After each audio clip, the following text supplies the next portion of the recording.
जय हिंद दोस्तों, कैसे हैं आप सब। आज हम उत्तराखंड में स्थित नैनीताल डेस्टिनेशन के बारे में जानने जा रहे हैं कि हमको नैनीताल यात्रा कैसे करना है। अगर आप नैनीताल घूमने का प्रोग्राम बना रहे हैं, वो भी बिल्कुल लो बजट में, तो आपने बिल्कुल सही वीडियो पर क्लिक किया है। इस वीडियो में हम बात करेंगे कि नैनीताल आपको कैसे पहुँचना है, नैनीताल में हमको रुकने की क्या व्यवस्था है, नैनीताल में हमको कितने दिन का ट्रिप बनाना चाहिए, नैनीताल में सबसे अच्छा समय कौन सा होगा वहाँ जाने के लिए। और इसके साथ ही हम ये भी जानेंगे कि नैनीताल में कहाँ घूमेंगे और कैसे कैसे घूमेंगे, हमें स्कूटी रेंट पर लेनी होगी या कार हायर करनी होगी, और सबसे ज्यादा इम्पोर्टेंट, नैनीताल घूमने में एक व्यक्ति का कुल कितना खर्चा आएगा। तो दोस्तों बने रहिए हमारी इस वीडियो में अंत तक, हम सारी बातों को क्लियरिफाई करेंगे जिससे आपको नैनीताल यात्रा करने में कोई भी परेशानी ना हो और साथ ही साथ आपका बजट भी कम आए। सबसे पहली बात कि हम नैनीताल कैसे पहुँचे। दोस्तों नैनीताल पहुँचने के लिए आपके पास 3 मेजर ऑप्शन है। पहले ऑप्शन की अगर हम बात करें तो वो है बाई ट्रेन। दोस्तों अगर आपका भी ऑप्शन बाई ट्रेन है तो इसका नियरेस्ट रेलवे स्टेशन काठगोदाम है, जो कि नैनीताल से लगभग 35 किलोमीटर की दूरी पर मौजूद है। अब ये 35 किलोमीटर की दूरी तय करने के लिए आपके पास 2 ऑप्शन है नैनीताल पहुंचने के लिए। पहला ऑप्शन तो ये है कि आप आ सकते हैं शेयरिंग टैक्सी के द्वारा, जो कि आपको 100 रुपए चार्ज लेगा पर पर्सन का, जो कि आपको नैनीताल ड्रॉप कर देगा। दूसरे ऑप्शन की अगर मैं बात करूं तो वह है आपका बाई बस, जो कि सबसे सस्ता और बेस्ट ऑप्शन है। बस का किराया 70 रुपए पर पर्सन का रहेगा, जो कि आपको नैनीताल झील के सामने ड्रॉप कर देगा। और अगर तीसरे ऑप्शन की मैं बात करूं तो वह है फ्लाइट का। दोस्तों अगर आप फ्लाइट से आना चाहते हैं तो इसका नियरेस्ट एयरपोर्ट है पंतनगर। पंतनगर के लिए ज्यादा फ्लाइट तो अवेलेबल नहीं है, मगर आप दिल्ली से फ्लाइट लेते हैं तो बड़ी ही आसानी से आपको फ्लाइट मिल जाएगी। और दोस्तों पंतनगर से जो नैनीताल की दूरी है वो 70 किलोमीटर की है, और ये 70 किलोमीटर की दूरी तय करने के लिए सबसे बेस्ट ऑप्शन है आप शेयरिंग टैक्सी के थ्रू आ सकते हैं, जिसके लिए आपको 200 रुपए पर पर्सन के हिसाब से पे करना होगा। चलिए दोस्तों हम नैनीताल अब पहुंच चुके हैं। अब हम बात कर लेते हैं कि नैनीताल में हमको रुकना कहाँ है,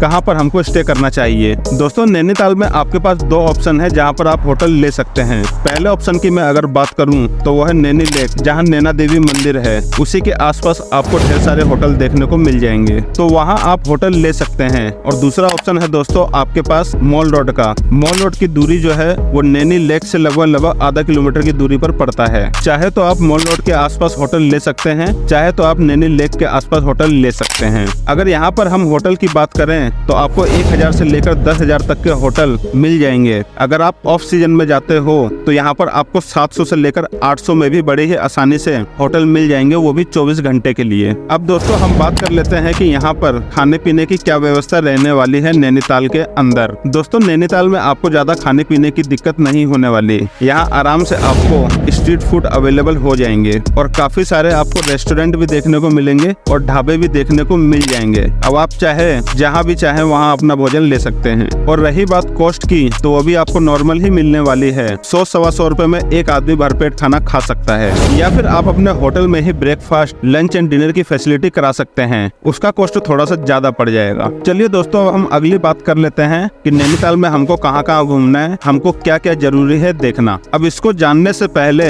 हम ये जान लेते हैं कि नैनीताल में हमको स्टे कितने दिन का रखना चाहिए। तो दोस्तों मैं आपको बता दूं, नैनीताल घूमने के लिए हमको 2 दिन पर्याप्त है। 2 दिन में बड़े ही आसानी से हम पूरे नैनीताल को घूम लेंगे। लेकिन अगर आप नैनीताल से रानीखेत जाना चाहते हैं, जो कि आपका 55 किलोमीटर की दूरी पर पड़ता है, तो उसके लिए आपको 2 दिन और ऐड करना पड़ेगा। लेकिन मैं रानीखेत की इस वीडियो में बात नहीं करूंगा, रानीखेत की एक सेपरेट वीडियो में ला दूंगा। इस वीडियो में हम सिर्फ नैनीताल घूमने की बात कर रहे हैं, तो नैनीताल घूमने के लिए 2 दिन पर्याप्त हैं। दोस्तों अब हम बात कर लेते हैं कि नैनीताल कब जाना चाहिए। वैसे तो पूरे साल भर टूरिस्ट आपको यहाँ देखने को मिलते हैं, मगर यहाँ आने का सबसे बेस्ट टाइम दिसंबर जनवरी का है। इसका कारण यह है कि दिसंबर और जनवरी में आपको भीड़ भी देखने को मिलेगी, लेकिन आप दिसंबर से जनवरी के बीच जाते हैं तो स्नोफॉल का भी आनंद आपको मिलेगा। वहीं अगर आप किसी और सीजन में नैनीताल जाते हैं तो शायद आपको स्नोफॉल का आनंद ना मिल पाए। इसलिए यहाँ आने का सबसे बेस्ट समय जो है वो दिसंबर से जनवरी का है। चलिए दोस्तों अब हम बात कर लेते हैं कि नैनीताल में आपको डे 1 में कहाँ और कैसे घूमना है और डे 2 में कैसे घूमना है। दोनों दिन की आइटनरी मैं आपको बताता हूँ। सबसे पहले आपको आना है नैना देवी मंदिर, जो कि आपका नैनी लेक के बिल्कुल सामने बना हुआ है। वहाँ पर आप आराम से दर्शन करिए, काफी सुंदर मंदिर है। आप नैना देवी मंदिर के दर्शन 30 से 35 मिनट में बड़े ही आराम से कर लेंगे। और उसी के ठीक सामने बना हुआ है सिंह सभा गुरुद्वारा। अगर आप गुरुद्वारा जाना चाहते हैं तो गुरुद्वारे में जाकर आप अपना मत्था टेक सकते हैं। हैं। अब ये दर्शन करने के बाद अब आना है हमको नैनी लेक के पास, जहाँ पर आपको बोटिंग करनी है। दोस्तों यहाँ पर नैनी लेक में बोटिंग करने की बहुत अच्छी फैसिलिटी आपको देखने को मिल जाएगी, जिसका बहुत ही अच्छा एक्सपीरियंस आपको देखने को मिलेगा। बीच में झील और चारों तरफ पहाड़ी पहाड़। इसी के साथ ही अगर मैं टिकट की बात करूँ तो 180 रुपए की टिकट रहने वाली है, वो भी कपल की। अगर आप 4 लोग हो तो उसकी टिकट आपको 220 रुपए की पड़ेगी, जिसमें एक साथ बैठकर आप पूरे नैनी झील का आनंद ले सकते हैं। चलिए दोस्तों, नैनीताल घूमने के बाद, बोटिंग करने के बाद अब हमको आगे बढ़ना है केव गार्डन की तरफ, जिसको इको केव गार्डन भी कहा जाता है। इको केव गार्डन में दोस्तों आप लोगों को प्राचीन गुफाएं देखने को मिलेगी, जो कि काफी सक्रिय गुफा है। और इस इको केव गार्डन में आपको टोटल 6 गुफा देखने को मिलेगी, जिसमें आप हर गुफा में प्रवेश तो नहीं कर सकते, क्योंकि गुफा इतनी सक्रिय है कि मोटे लोगों का प्रवेश करना थोड़ा मुश्किल हो जाता है। अगर आप दुबले पतले हैं तो बड़े ही आसानी से आप सभी गुफाओं में प्रवेश करके बाहर निकल सकते हैं। तो दोस्तों केव गार्डन में 1 से 1.5 घंटा घूमने के बाद आप नेक्स्ट डेस्टिनेशन जा सकते हैं मॉल रोड। दोस्तों मॉल रोड आप चाहे तो इवनिंग के समय भी घूम सकते हैं। मॉल रोड में आप शॉपिंग कर सकते हैं, वहाँ के स्ट्रीट फूड का भी आनंद ले सकते हैं। शाम होने पर यहाँ पर मौसम ठंडा हो जाता है। इस ठंडे मौसम में आप शॉपिंग के साथ साथ स्ट्रीट फूड को भी एंजॉय कर सकते हैं। तो दोस्तों इसी के साथ आपका डे 1 समाप्त होता है। दोस्तों डे 2 में फ्रेश होने के बाद हम प्रस्थान करेंगे नैनीताल जू के लिए, जिसकी एंट्री फीस यहाँ रहने वाली है 100 रुपए पर पर्सन। यहाँ पर आपको गार्डन के साथ साथ जू में आपको ढेर सारे एनिमल्स भी देखने को मिलेंगे। कुछ समय आप घूमने के बाद नेक्स्ट डेस्टिनेशन है आपका स्नो व्यू पॉइंट। ये ऐसा पॉइंट है जहाँ आपको ढेर सारी एक्टिविटीज करने को मिलेगी। अगर आप एडवेंचर लवर हैं तो ये पॉइंट आपके लिए काफी खास होने वाला है। स्नो व्यू पॉइंट को दोस्तों आप रोपवे के थ्रू भी देख सकते हैं। रोपवे के चार्ज यहाँ पर दोस्तों 300 रुपए पर पर्सन रहने वाला है, जो कि राउंड ट्रिप का रहता है। रोपवे के थ्रू आप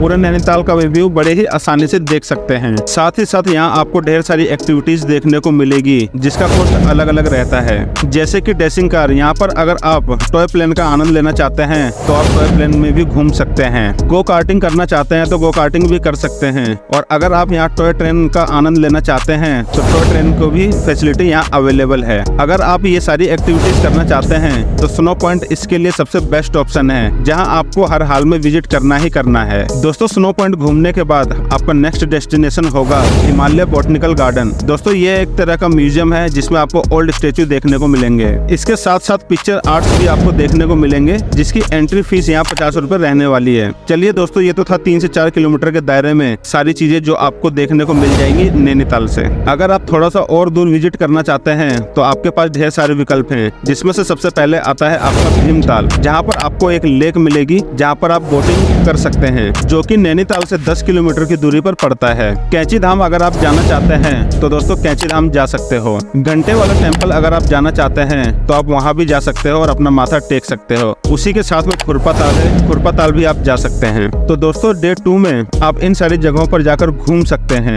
तो दोस्तों हम बात कर लेते हैं कि यहाँ घूमने के लिए सबसे बेस्ट साधन क्या रहने वाला है। दोस्तों सबसे पहला ऑप्शन है कि आप यहाँ पर टैक्सी करके बड़ी ही आसानी से इन सभी जगहों पर घूम सकते हैं। टैक्सी का किराया यहाँ पर दोस्तों 1800 से लेकर 2000 तक का रहने वाला है। दूसरा ऑप्शन और सबसे बेस्ट ऑप्शन है दोस्तों स्कूटी या बाइक रेंट पर ले सकते हैं। दोस्तों डे 1 में आपको स्कूटी हायर करने की जरूरत नहीं है, मगर डे 2 में मैं आपको सजेस्ट करूंगा कि आप स्कूटी या बाइक रेंट पर जरूर ले लें, जिसका किराया नॉर्मली 800 से 1000 तक रहेगा एक दिन का। तो दोस्तों अब आपके मन में एक सवाल आ रहा होगा कि ये गाड़ी रेंट पर आपको मिलेगी कहाँ से। डोंट वरी दोस्तों, मॉल रोड के किनारे आपको काफी सारे एजेंट मिल जाएंगे, जो बहुत सारी शॉप्स आपको देखने को मिलेंगी, जो आपको कार और स्कूटी अरेंज करवा देंगे। तो दोस्तों अब हम बात कर लेते हैं कि इस पूरे ट्रिप में टोटल खर्चा कितना आएगा। अगर दोस्तों आप लो बजट होटल लेते हैं तो 2 दिन का खर्चा आपका 4 से 5000 तक रहने वाला है, विद स्कूटी रेंट के साथ। अगर वहीं आप कपल हैं तो ये खर्चा लगभग आपका 9 से 10 हजार तक रहने वाला है 2 दिन का। तो दोस्तों मैं उम्मीद करता हूँ कि इस वीडियो में आपके अपने सभी सवालों का जवाब मिल गया होगा।